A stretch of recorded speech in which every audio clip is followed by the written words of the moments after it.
نحمده ونصلي على رسوله الكريم. عزتمند مسلمانانو، حضرت حسن رضی الله تعالی عنه او یو د حسن رضی الله تعالی عنه میرنی رورو د حلیمې زوی د دوی خپل منځ کې اختلافات راغلی یو بل سره نه لګېده. نو د حنیفي زوی حضرت حسن رضی الله تعالی ته خط ولیکو چې حسنه ته زما خواله راشه چې ما ورته روغه وکړو، او زما حبیب صلی الله علیه وسلم فرمایلی دي چې چا په چا پهل وکړو روغ یې ورسره وکړه نو الله جل شانه د هغه نه راضي کیږي. حضرت حسن رضی الله تعالی عنه خپل بخپې سرتوره سر لاړی او هغه ته ورغاړې وته.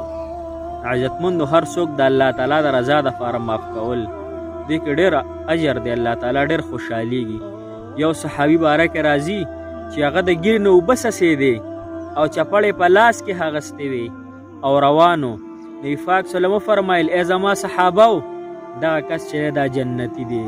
صحابه حق حیران شو چې مونږه دته په دنیا کې د جنت بشارت میلو شو. حضرت عبدالله بن عمر بن عاص رضی الله تعالی عنه دا یو داسې صحابي تیر شوی چې دی به په ورځ او شپه کې یو د قرآن ختم کوو. په دې محفل کې اوس ناست دی او د چې کله واده وکړو نو کله چې واده وکړو نو نیت یې وتړو، هغه شپه یې په عبادت کې تېره کړه، بله یې تېره کړه.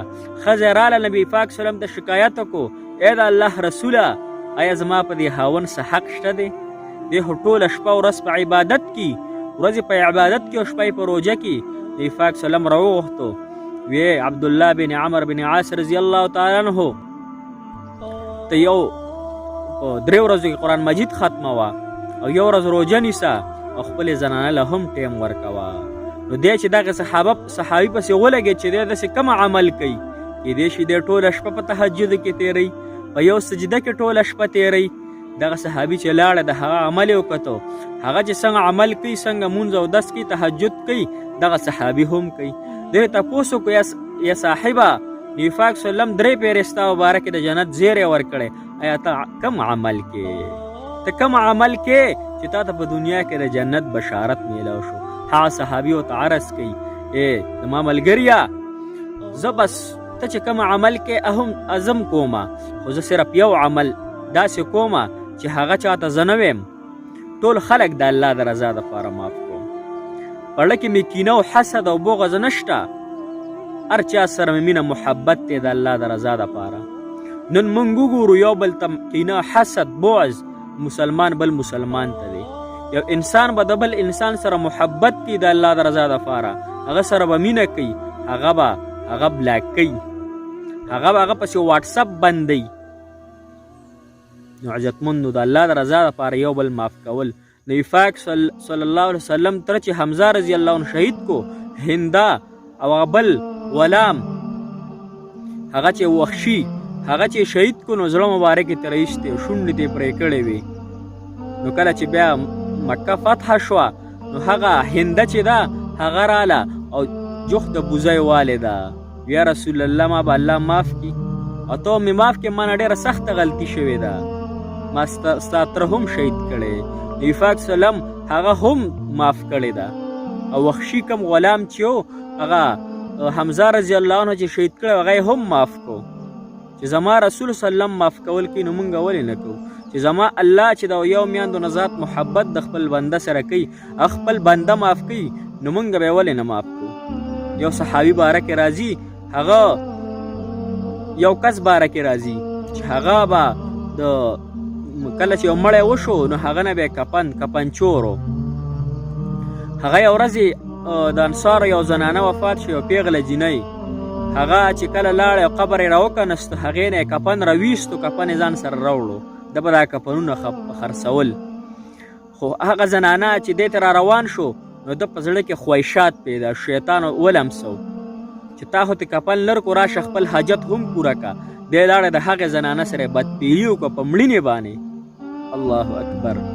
په مړینې باندې دی چې کله خپل حاجت پوره کو او خپل بدپیلي پوره کړه ده، نو دی چې را روان شو هغه زنانه ورته آواز کوي ای ظالمه تا زه په غونډو خلکو په ودیره په منځ کې او د غونډو خلکو په منځ کې زه وشرمولم، تا زه جنابت په حالات کې کوم، زه به الله ته جنابت په حالات کې حاضرېږم.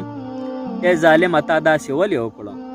بیا رالی عمر رضی الله عنه ته، عمر رضی الله تپوس کې چې ولې جاړي؟ د دومره جړل چې عمر رضی الله تعالی عنه هم په جړا شو، دومره زیاتې جړل. عمر رضی نبی پاک صلی الله علیه وسلم لرالی یا رسول الله دغه شان یو کس دی او ګناه ته شوی ډېر زیات جاړي، ته ورسره ولې جاړي؟ وي ماله د هغه په حال باندې رحم رالی ځکه جاړم.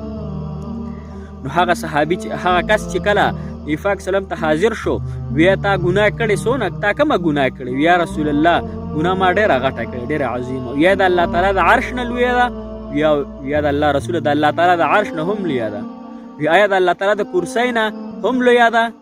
بیا وی د الله تعالی د کرسۍ نه هم لویه ده. د الله تعالی د رحمت نه هم لویه ده؟ وی نه، د الله تعالی د رحمت نه ده لویه. د الله رحمت ډېر وسیع دی. بیا تپوس کوي کومه ګناه دې کړې؟ غونډه قصه یې ورته بیان کړه چې دغه شان یو زنانه وه او ما ترې کفن ویست او بیا مې ورسره بدپیلي وکړه. نبي پاک سلم ته مخ واړو، ای ظالمه دا تاسې کړي. نبي پاک دی واپس لاړی، زه معاف کېده ستا نشته دی. دی چې کله لاړی نو ده ډېر زیات جړل. الله تعالی وحي راولېږله چې یا پیغمبر علیه الصلاة والسلام دا زما بنده دی، دا ما پیدا کړی، رزق زه ورکوم، دی ما معاف کړی دی. معجزتمندو الله تعالی دونه بخونکې مهربانه چې یو زنانه سره بدفعلي او بیا قبر کې د غونډو خلکو مړو په مخ کې، نو دا څونه د شرم خبره ده. عزتمندو الله تعالی د رضا لپاره معاف کول موږ دغه کو وپېژنو. هر سړی د الله تعالی د رضا لپاره معاف کړو. 3 ورځونه چې زیاته خبرې بندې شي د مسلمان زنانه سره یا نارینه سره، الله تعالی نیک اعمال نه قبلوي. څوک هم چې موږ نه خفه شوي، زموږ د زړه نه ورته تکلیف میلاو شوی، یو سره زموږ دغه کړي، نو الله تعالی د رضا لپاره موږ معاف کړي. خاص کر افغانستان والا پیژني چا دپاره چې ما دا ویډیو هم سازه کړه. الله تعالی دې موږ او تاسو باندې رحم وکړي. واخر دعوانا الحمدلله رب العالمین.